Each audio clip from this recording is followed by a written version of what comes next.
So Disco Elysium has to be one of the best games I've ever played, and without any doubt my favorite.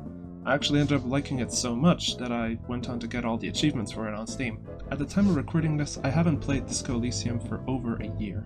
Now, don't get me wrong, I've had countless moments in the past year when I had the urge to play it, to try and experience the same feeling I felt the first time I played it, but that's pretty much impossible at this point. This is the type of game where you could play 5 different playthroughs, and if you were to choose slightly different dialogue options, slightly different stats, or even items, you could have an extremely different experience each time. That's the beauty of it. For example, you can complete the entire game without examining the dead body. My first playthrough, I accidentally skipped on a lot of side content, such as the whole church subplot, the dice maker, so replaying it was pretty much a must.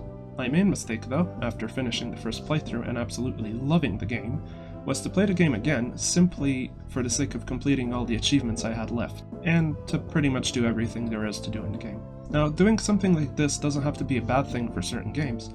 Getting all the achievements in some games is a pretty awesome thing and can be pretty fulfilling. Even games where there's a lot of overlap in the achievements, if you play it casually without worrying too much about it, it can be a pretty great experience. This could also apply to Disco Elysium, but I'd be lying if I said I did it that way. As I said previously, after completing my first playthrough, organically without any help from any guides or tutorials, I slowly started going through all the achievements that I had left in the game, and so that I wouldn't end up spending an ungodly amount of time in the game, I pretty much ended up doing a lot of save scumming, using specific save points, and using a lot of guides to get it done. And to be honest, I really regret doing it this way. I even ended up ruining the game for my girlfriend, who is funnily enough the person who introduced me to the game in the first place. Forcing yourself to experience content you wouldn't have experienced naturally will never give you the same impact like it could have or should have originally. I'll never know the feeling of finally managing to open up the church after a good while of struggling and investigating, because I forced the experience in a way.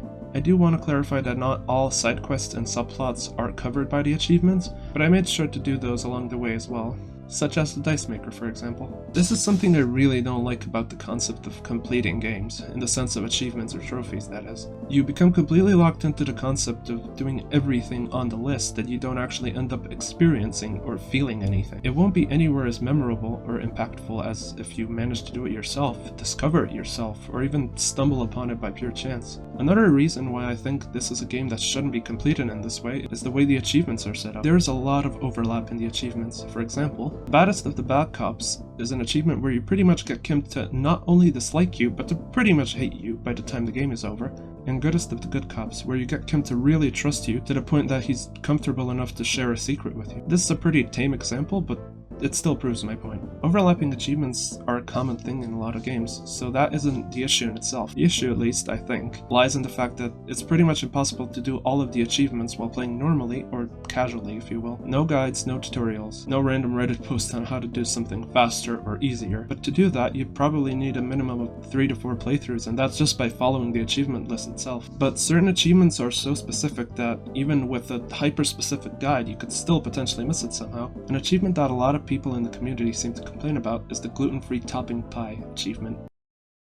In short, on day 3, locate Gary, the crypto-fascist, then ask him if he's a cryptozoologist, then pass a passive authority check of 6 or higher, and at the same time have your conceptualization skill be less than 6 to be able to press the issue, and play the scene out until he starts getting evasive. You also need your composure to be 4 or higher, which is needed for a passive skill check later on, and then just intimidate him. To ask about the pie, you also need to have your endurance be 6 or higher to be able to pass another passive skill check later on. After completing the dialogue, he will give you the pie once you're back at the Whirling in Rags. Keep in mind you have to complete the Crypto Trap quest first.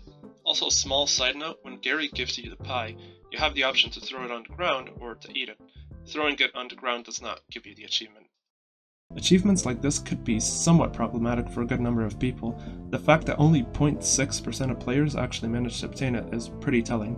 Of course, the developers had the story and interaction in mind when making the game, not the achievement or how difficult it would be to complete. The game also features dialogue-related achievements such as Hyperstellar Law Official, the world's most laughable centrist, literally the sorriest cop on Earth, and a few others. I don't remember the exact number, but basically the majority of the dialogue achievements overlap in certain ways, pretty much making the achievements impossible to do in 1 or even 2 playthroughs, which honestly is a great thing. In my opinion, something like this isn't the fault of the devs. but an issue with the culture of perfecting games and trophy hunting in general. Not every game is meant to be fully completed, and in certain cases not every game deserves to be completed or even finished.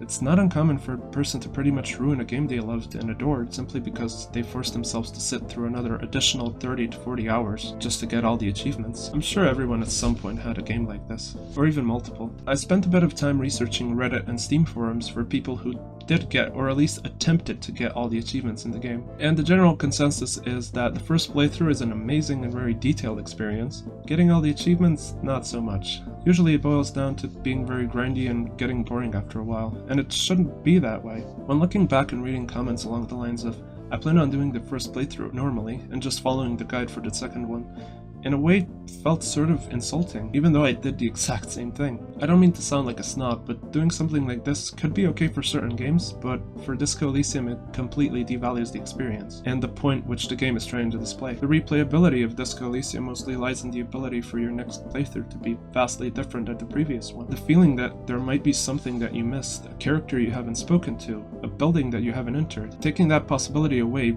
leaves pretty much nothing behind. The point of this video was never to say that going for platinums or all achievements in the game is inherently bad, even though I have grown opposed to it as of late, or that the achievements in Disco Elysium are so poorly designed that you shouldn't even attempt them, which obviously they aren't.